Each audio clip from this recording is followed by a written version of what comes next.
14 మంది యువకులు కలిసి ఒక దళిత బాలికను నెలల తరబడి అత్యాచారం చేశారు.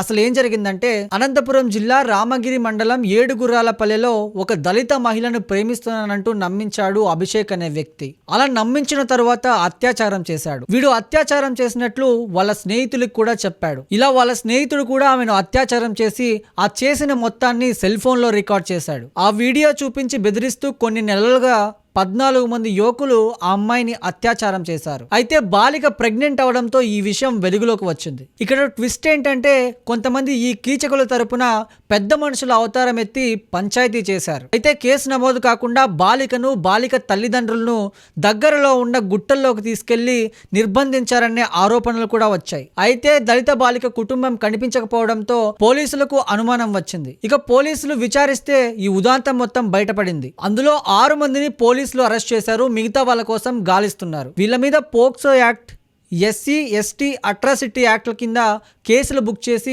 జైల్లో పెట్టారు. ఇలాంటివి కూడా మన సమాజంలో జరుగుతున్నాయి కాబట్టి దయచేసి చాలా జాగ్రత్తగా ఉండండి.